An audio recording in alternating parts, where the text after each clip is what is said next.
ਗੱਲ ਕਰੀਏ ਪੰਜਾਬ ਸਰਕਾਰ ਦੀ, ਮੰਤਰੀ ਮੰਡਲ ਦੇ ਵਿੱਚ ਵਿਭਾਗੀ ਫੇਰ-ਬਦਲ ਹੋਇਆ ਤੇ ਈਟੀਓ ਦੇ ਪਰ ਕਹਿੰਦੇ ਕੁਤਰੇ ਗਏ। ਬਿਲਕੁਲ ਜੀ, ਇਹ ਅਚਾਨਕ ਇੱਕ ਖਬਰ ਆਉਂਦੀ ਆ ਕਿ ਹਰਭਜਨ ਸਿੰਘ ਈਟੀਓ ਜਿਨ੍ਹਾਂ ਕੋਲ 2 ਮਹਿਕਮੇ ਸੀਗੇ, ਊਰਜਾ ਤੇ NRI ਤੇ ਲੋਕ ਨਿਰਮਾਣ।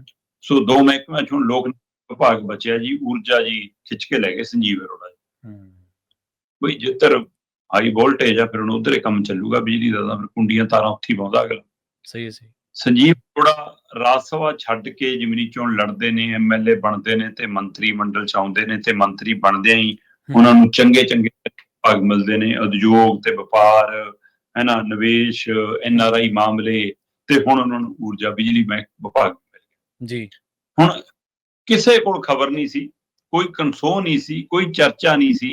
ਹੋ ਸਕਦਾ ਸੰਜੀਵ ਅਰੋੜਾ ਨੂੰ ਕੋਈ ਇਤਲਾਹ ਹੋਵੇ, ਹਰਭਜਨ ਸਿੰਘ ਈਟੀਓ ਤੱਕ ਨੂੰ ਇਲਮ ਨਹੀਂ ਸੀ ਕਿ ਮੇਰੇ ਨਾਲ ਇਹ ਹੋਣ ਵਾਲੀ ਹੈ, ਪਰ ਹੋਈ।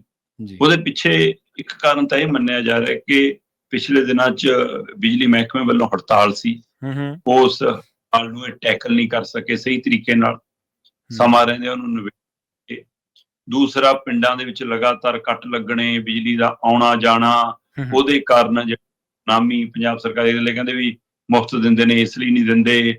ਉਹ ਸਾਰੀਆਂ ਚਰਚਾਵਾਂ ਕਹਿੰਦੇ ਜੀ ਜਦੋਂ ਮੁੱਖ ਮੰਤਰੀ 1-2 ਥਾਵਾਂ ਤੇ ਗਏ ਉੱਥੇ ਸ਼ਿਕਾਇਤਾਂ ਆ ਗਈਆਂ, ਇਸ ਫਿਰ ਕਹਿੰਦੇ ਜੀ MLA ਦੀਆਂ ਸ਼ਿਕਾਇਤਾਂ ਸੀਗੀਆਂ ਜੀ ਕਿ ਫੋਨ ਨਹੀਂ ਚੱਕਦੇ ਜੀ, ਗੱਲ ਨਹੀਂ ਕਰਦੇ ਜੀ, ਸੁਣਦੇ ਜੀ।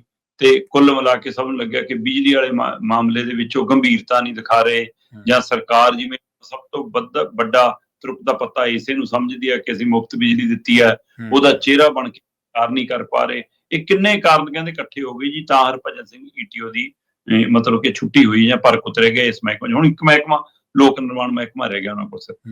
ਹਾਂ, ਕੁਝ ਧਿਰਾਂ ਇਹ ਵੀ ਕਹਿੰਦੀਆਂ ਨੇ ਕਿ ਵੀ ਸੰਜੀਵ ਅਰੋੜਾ ਦੇ ਨਾਲ ਜੋ ਵਾਅਦੇ ਕੀਤੇ ਸੀ ਉਹ ਪੂਰੇ ਨਹੀਂ ਅਜੇ ਹੋ ਰਹੇ ਸੀ, ਇਸ ਲਈ ਇੱਕ-ਅੱਧਾ ਮਹਿਕਮਾ ਹੋਰ ਦੇ ਕੇ ਚੁੱਪ ਕਰਾਇਆ ਜਾ ਰਿਹਾ। ਠੀਕ ਹੈ। ਕੁਝ ਕਹਿੰਦੇ ਮਨੀਸ਼ ਸਿਸੋਦੀਆ ਵਾਲਾ ਮਾਮਲਾ ਜ਼ਿਆਦਾ ਗਰਮਾ ਰਿਹਾ ਸੀ, ਉਹ ਤੋਂ ਧਿਆਨ ਹਟਾਉਣ ਲਈ ਕਿ ਚਰਚਾ ਹੁਣ ਇੱਧਰ ਲੱਗੀ ਰਹੂ, ਕਿਉਂ ਬਦਲਦਾ, ਕਿਵੇਂ ਹੋਰ ਕੀ ਹੋ ਸਕਦਾ, ਕਿ ਇਸ ਲਈ ਹੋ ਸਕਦਾ। ਜੋ ਵੀ ਹੋਵੇ ਜੀ, ਹਲਚਲ ਹੋਈ ਹੈ ਤੇ ਵਿਭਾਗੀ ਫੇਰ-ਬਦਲ ਹੋਇਆ, ਤੇ ਇਹਦੇ ਨਾਲ ਲਗਾਤਾਰ ਕੀ ਹੁਣ ਇੱਥੇ ਆ ਕੇ ਰੁਕ ਜੂਗਾ ਜਾਂ ਇਹਨੂੰ ਵੀ ਲਾਲਜੀਤ ਭੁੱਲਰ ਵਾਂਗ ਬਾਹਰ ਕਰਨਾ ਹੌਲੀ-ਹੌਲੀ। ਸੋ ਇਹ ਵੀ ਚਰਚਾਵਾਂ। ਸੋ ਅਜੇ ਵੀ ਮਤਲਬ ਕਿ ਅਖੀਰਲਾ ਸਾਲ ਲਗਭਗ ਨੇੜੇ ਜਾ ਚੁੱਕਿਆ ਸਰਕਾਰ ਦਾ, ਤੇ ਉਹਦੇ ਬਾਵਜੂਦ ਵੀ ਅਜੇ ਵੀ ਸਮੂਥ ਹੋ ਕੇ ਸਰਕਾਰ ਚੱਲ ਨਹੀਂ ਪਾ ਰਹੀ।